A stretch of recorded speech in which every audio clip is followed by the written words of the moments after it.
Parker. I am Kahiu Kake Kemut. I don't know if I said that right, but that translates to eagle keeper. I'm a Nehio Wug, which is also translated to a four-bodied person. The English translation is Cree, and my culture has shaped me ever since I was born, and I didn't notice it until recently. And I've been really focusing on my personal development, and my culture has really been a big part of that, especially in my adulthood.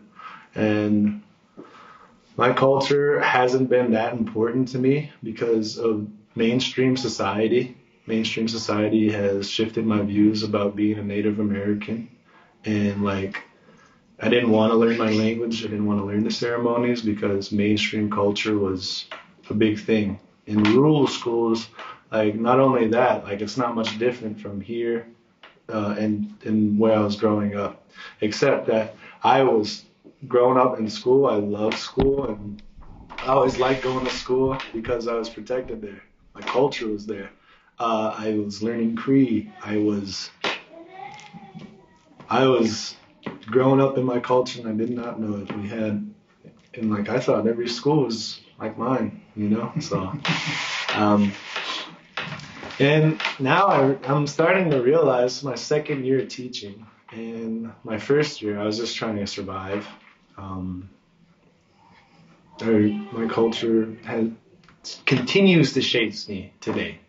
I enjoy learning more about my culture and sharing it, and I think sharing it in my classroom and trying to make mistakes and learn from them in the ceremonies that I've been going to. So I can actually help my community and help this community, and not only these two communities, which is 10 miles apart, that I could help many other communities too by sharing the things I'm learning and the mistakes I'm making, because I'd like to share that, I'd like to share my culture now that it's very important to me, and I realize how close we are to losing it. And that's how my culture shaped me. And I am Desmond Parker, if I haven't said that already. I would have to say this woman, white-haired, white woman, blue-eyed, blonde-haired, beautiful. But yeah, she came into my life. I didn't know her. I was just getting my life together a little bit. I was going through a rough patch, and I went back to school, and I didn't know what to do. I was an electrician. I tried to be an electrician, and it didn't work out. And I did great in it. I enjoyed it, but I fell into a rough patch just like anybody else does. But after that, I didn't know what I wanted to do. Seriously, I just want to go to school. That's all I wanted to do. And then this woman, I was taking my generals over at Stone Child, and I was just like, well, this is cool. I like Stone Child now. Because, I didn't think community colleges was that good either, but I realized that it's all about you as a person how important your education is to you, But anyways, the person who influenced me to become a teacher is Kadeen Drummer. Kadeen Drummer is a person who influenced me from the beginning to the end, and she continues to support me today, and I'm very thankful for her. And okay, Kadeen Drummer is the one who influenced me to be a teacher, and I can't thank her enough, because her classes, her determination and eagerness to learn about Rocky Boy, and how she was so interested in Indian achievement for Native Americans. And that felt very good to me. And I'm like, I gotta start caring about my people again, But I could be a teacher, But how though? The other person, the people who influenced me to come out in my culture is Samantha Weaver. She told me to use my culture this year in my classroom, and it encouraged me, and I've been having the best year of my life, honestly. I'm not better than anyone else. I'm not saying that I do everything perfect. I'm not a perfect person. I don't ever try to be. But ever since I started learning my culture and introducing it to the classroom, she asked me to do that because I wasn't doing that. And at first I got kind of like, why? But now I'm like, I have to, you know, because it's very important. And then I'm starting to realize that I'm very thankful for the people who influenced me, man. Like, honestly. Samantha Weaver, last year she asked me to do an extravaganza for here. Kadeen Drummer started the fire to become a teacher. Like, you want to become a teacher? And I'm like, I like going to school. I never thought I'd be a teacher. I told my high school teacher I'd never be a teacher, ever. Who really influenced me was Kadeen Drummer. And then after that, Jeremy McDonald influenced me. Yeah, Jeremy McDonald's the one who influenced me a lot. And I did not realize that for a long time. And after I met him, he built my character a lot as a junior high coach. And I look back on that and I'm very thankful for the discipline he added into me. So, and I still carry that on today. I'm starting to see the bigger picture. So, Kadeen Drummer, Jeremy McDonald, Samantha Weaver, this year, my family, and all the friends that supported me, all are influences, positive and negative, and they all helped me reach me to be where I'm at today and continue to help my family and my community, you know. So, and I'm still learning. I'm not going to, know it all, and I don't plan to. So I just try to do my best. The kids and the families that I work with, and I'm still working on my communication skills because honestly, I hardly had contact with my families last year, and I feel I should be working on that a lot more. But this year has been a little bit more wonderful because I've familiarized myself with our app. It's called the Seesaw app, and that's one of the things that I use, and I finally took some tools, and that's how I contact my parents or stay in touch. I send out announcements, and I send out pictures, and I want to send out this video to show them part of the things we've been doing in science. So that's how I've been communicating with my families. Yes, continuing, always, so I'm not like, people change, every day. So one morning they'd be happy, one morning they'd be mad. I just try to respect them like I would want to be respected, So how do you integrate curriculum to be inclusive of family, community, culture?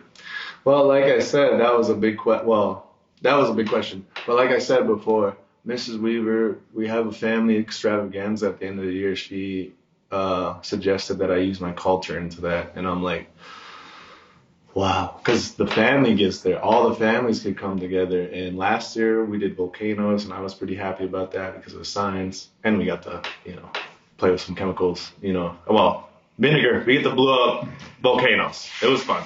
But anyways, no, man. So that's how I'm going to integrate family, me and my community together, is that I'm going to use Cree words. I'm going to use animals, numbers, and a few other things that I would like to introduce. Maybe the Cree syllabic alphabet, because I think that would be interesting to integrate here. And, there's just things I'm trying to learn and improve to this day. It's interesting, honestly. I'm still figuring it out myself because I'm an assimilated. I am oppressed. I am colonized. Every word you can think of to the American Indian, that's who I am.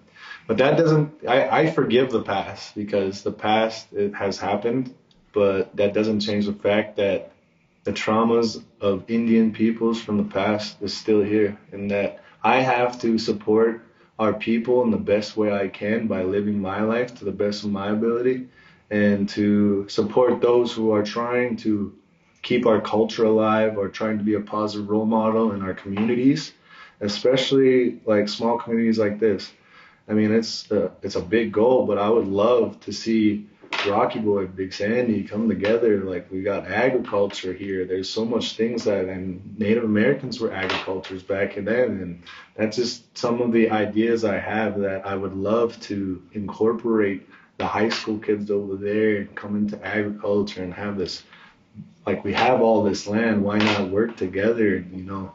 So it's very interesting, and I am trying to learn more about my culture because I understand how important it is, especially my language, because I didn't realize how important it is because it's in our ceremonies. In our ceremonies, how we talk to the big man upstairs, man. And the big man saved me, man. The creator, Kise Mantu, man. Nutawinan, our heavenly father. God, many different names. So I had a tough time with that question, and I had to call my my teacher, Katie, and she helped me out with this. So, like, I've been subconsciously doing it, I guess. I mean, like, I respect them, be kind to one another, you know. I will use the words of Rocky Boy, like Chief, like, be kind to one another, love one another, you know. And I feel like the first thing that comes with that is respect, and that's my first rule, is I got be respectful, you know, and that it's one of the most important rules to me. And as a Native American, I feel that's what, I guess, just about anybody, I guess, not just Native Americans, after I think about the question, but respect is very important, and I feel like not only Native Americans have it too, that, you know, everybody has it, so that's a good thing that I realized too. And so the other way I continue to build culturally safe environments is that I try not to shame them. My teacher, when I was with Rocky Boy for my student teaching, I had a tough time with classroom management. I had no skills whatsoever, and that made me realize, like, do I really want to do this? And especially in my community, you know, kind of hurt my heart. I was pretty brokenhearted about not passing my first student teaching because I didn't have the classroom management skills to create a culturally responsive environment, you know. But so some of the things that I've tried so far after I talked to my teacher, I had this in place. So this is a horseshoe. I almost make it like a circle so that, because we do everything in a circle, all right? And that just makes everybody a part of it, like a part of life. I mean, this is a horseshoe shape, and I enjoy it. It helps me out. It's not the perfect one, honestly, but I love it. Anyways, and then we have circle time. Circle time with this talking stick. I don't have a fancy talking stick. This is what I use. Anything. Nice talking stick. I really have to be explicit about the directions of, like, making sure that whoever has the talking stick, they're talking, and the teacher and the person who has the talking stick. So I had to explain that because one of the kids is like, "But they have the talking stick." So gotta be careful with what you say. So gotta make sure there's extra expectations when you're doing things. That's what I love about teaching. I'm still learning. And we get in a circle and we share things we've learned. And right now, we've done sight words, and I asked each and every one of them to come up with a sentence with their sight word. And that was fun. And other examples of creating a culturally responsive environment, I speak Cree to them. I say, Miwasin kik sepaya, every morning. And they respond with, "Good morning, Mr. Parker," because Miwasin means good, and kik sepaya is morning. So, and I try to introduce days of the week. Monday is Beyad Gisaga, Nisa is Nisa Gisaga, then Nestu Gisaga, and so on and so forth. And it's just, I'm still learning the Cree as well. So, I mean, that's as far as I got right now. I'd love to continue to incorporate it in my classroom and continue to learn it and share my culture, you know. Cree, one boy, one girl. How many? 15. 2 or 15? Yes. Okay. No, I haven't done storytelling in my classroom yet. I would like to think I have, because storytelling involves, like, using hand movements and, using expression with your face, your voice. Like a lot of that. No, I feel like I do a lot of storytelling in a way, but with books. So I'm very expressive. I mean, storytelling, I'm still learning some of our cultural stories and when to tell them, because there are proper protocols in order to tell some of these stories, and that's why they're not out there in written language or books. And I'm pretty proud of the person who translated Cree to English, and I can't imagine how hard that was. That's crazy. Especially the storytelling from Cree to English. Oh my gosh! And then hearing the words, and then I'm just so thankful about that. I'm very thankful about that. And then storytelling is important because it makes me feel like who I am. When I've been to these past few ceremonies, wakes. Wakes are part of funerals, and we've been telling stories about the fire. Places we've been, and things we do, and how we react to it. And I try to be positive. I'm not trying to be better than no one else, and I'm just trying to spread the positivity as much as I can, even though I get negative with myself some days. Well, first thing I would like to do is just by listening, honestly. I think that's the most important thing, is listen to a child, no matter whether it's Native American, Black, Hispanic. I think you just gotta listen. Some kids don't have a voice because no one listens, and that's what I realize with some of these kids. I love my kids, and I try to listen to them, even though some of them are kind of hard to understand. You just have them repeat it so they get a stronger voice, and that is a very tough question that I may not answer, honestly, but I try to support it in all different types of ways. Riding, I enjoy riding. I make mistakes on the board. I show them that I make mistakes. I show them that in my culture, you do by showing. That's how I learn. Is you show, like, you have to do it. You have to mess up, and then you learn how to do it right. So that's one of the things that I was taught. And to never give up. If you start something, you better finish it. Is the other thing too. Because I'm still learning how to teach literacy. I love Rocky Boy's reading program, and I would love to be a part of that. But I enjoy it here. I've been growing so much here. It's just been a hard decision to make, especially that being my community I grown up in.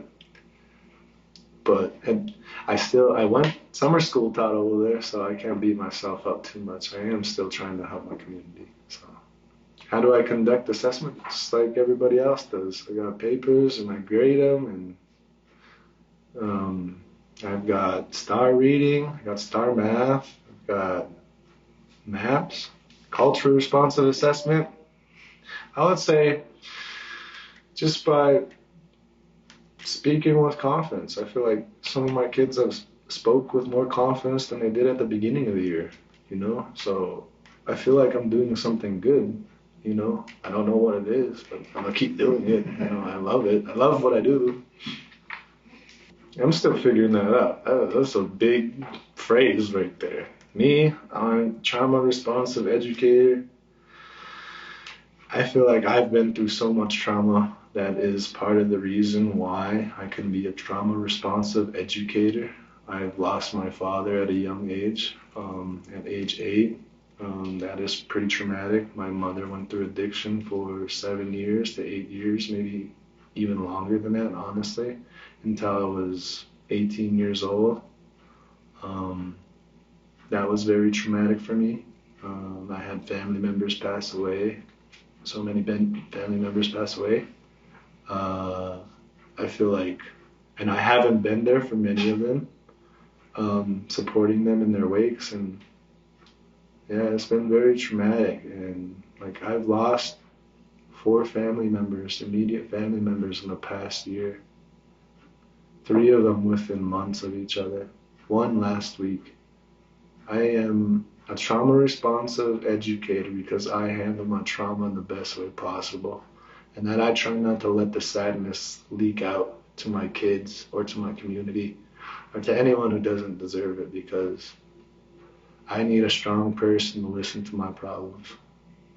And that's part of the reason why I feel I am a trauma responsive educator. I have been through it, I guess. I didn't have it as hard as some of my peers over in Rocky, but I had a roof over my head. I always knew where I was going to go. I had a place to sleep. I had a bed, I had a room. And I'm thankful for all these things. And that's what I realized. And it was so hard for me to realize that I should be doing better, but I'm not, you know. But now I'm doing better. I'm thankful for that. And all those struggles that happened, and it's opening my eyes. Ceremonies. Use ceremonies. Honestly, I heard racism, and that just pissed me off, honestly. Because I'm dealing with it right now, you know, so. About resiliency. Resiliency? I would have to say that not all white people are bad, not all black people are bad, not all Native American people are bad. That's what I have to say about that, that racism comes in many different colors. It doesn't matter who you are. The way that we are resilient, I feel, is that our families, we love each other, and like we're getting disconnected from that. And I feel like the family love is why we are still here, because our family carried on generations of knowledge that can't be taught in books. And it's very hard to teach that right now because no one wants to listen. No one wants to learn because we have mainstream society that is dictating the way we think, the way we act, the way we talk. And it's just very sad to see that we have so much support, we have our language there, we have teachers there, we have elders there. We have about 35 elders left, which is sad and good at the same time because they're still here and we could still learn from them. So it is up to us to continue that and to be resilient as a family, because that's the way we were brought up. We didn't give up. We didn't go off by ourselves and I did this on my own and, you know, for selfish reasons. I feel like coming together as a family is really, really throwing some resilience at me, because when I talk about my family, everybody's like, I didn't know, you know, like your first cousins are like your brothers or sisters. Like, us family, man, you know? So I have a big family, man, on my mom's side, my dad's side, because my mom's side is super big and we're a little bit more cohesive. My Parker's side, I hardly know any of my Parker's side, because I feel like it's more mainstream culture society. I don't have all the answers though to that, but that's the best one I could give, man. What about humor? Humor? Oh, thank you. Thank you. I needed some help with that. But yeah, humor has gotten us along quite a bit. Like now I'm starting to realize that there's good humor and bad humor, that, you know, there's a fine line. But I mean, like, sometimes I realize that, you know, I'm not perfect. I made mistakes too. Like some humor. I love humor. Humor gets us through. And like I mess around. Like one of the things that get me through here is that I look at all my perfections, right? So when the humor I give out here is that, like, people want snacks in the lunchroom, or not the lunchroom, the teacher's lounge. You want snacks in the teacher's lounge, and I'm like, well, can't have any snacks because I don't have my sweet tooth in. So I love to give out humor here and there, you know. I'm comfortable with, I mean, like, I like to tease around, but if I tease somebody, I don't feel right, you know. Like, I like to tease around with myself, and, you know, that's the good humor I like. I mean, humor is awesome. I love the humor of my elders because they're so wise. They know how to use it, you know. And that's what I'm learning too, you know. Humor is very good, especially with kids, because if you're serious all the time and you're mad all the time, you don't have a laugh once in a while or make a mistake, man. Yeah. I mean, I feel like it makes kids more comfortable. That's just me. I mean, like, My kids have been growing so much, and I'm so proud of them. I honestly miss my daughter too, man. First thing you need to do is treat them like a human being. At least like I would treat anybody else like a human being. You have to respect them, you have to listen to them, and some of the things you may not understand right away, but I feel like that if you just be a good human being, not perfect, I feel like you can teach any kid you want to, you know? And some of these kids have trauma that has been pent up from generation upon generation from kids being taken from boarding schools. So you got to take that into account. You have to take account that the histories, past atrocities of us losing our buffalo because they wanted to get rid of us. We barely have any buffalo anymore. So that's very important. And what else can you guys think of? What else can I think of for you guys? I mean, and there's just a lot of past atrocities, you know, and then you think that now that we've taken your identity, now go live the best way you can without your language, without your culture. Let's take away your ceremonies till 1978, right? Then you can practice them. Oh, let's see how much you remember. Oh, it's important now. You know, there's a lot of anger behind that, and that pisses me off. And I feel like if you just be a human being and think about it like that and learn the history, I feel like you'll be fine with teaching. I would say histories of Montana Indians in the U.S. is one of them. I would have to say that internet is there. I mean, check your resources. That's what college taught me. Check your resources and don't plagiarize. So, got the whole internet out there, man. Just make sure it's credible. That's all I gotta say. I don't have all the resources. I just I got a book that I have, and I read it, and it breaks my heart every time I read it. And yeah, I use it for renewal credits. I love taking online classes there. You know, it's very straightforward. I can learn on my own time. I'm not constricted to, you know, you have to do it on this day, you know. So Indian education for all materials. So I had to do it last year. I was doing it. Oh, Indian education for all. I get to learn a little bit more about this. And then it took because I had to get it within a few days, but it was like 5 to 14 days for a response. And I'm like, I'm not going to get this in time to get my renewal credit. So I did half of it. And yeah, I mean, it was very informational. It's like stuff I already heard from my Montana Indian Ed classes. So, yeah. I would have to say, whatever community you're next to, you should learn that community and its history, I feel like, because there's not that much information out there yet. So there is a positive movement going, and I feel it. So, just keep your eyes and ears up, you know, because there's going to be more materials out there, and I feel it. So there's not much, but I would like you to go into the community, find some good people there, and who would like to share their culture, because it's not many people who want to share it because of the past atrocities and trauma, you know. Don't be scared. I've had some white teachers in my life that have been so kind to me, and we brought them in with open arms, and they have supported us so much. I would have to say that, you know, just try to be better as a human being, you know, and you don't have to be the best.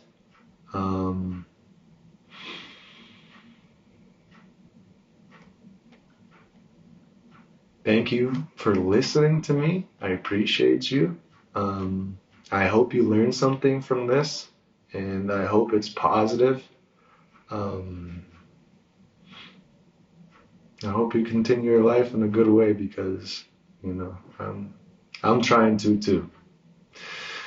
And the other encouragement I give you is listen to motivational speakers. Thank you. That's all I have.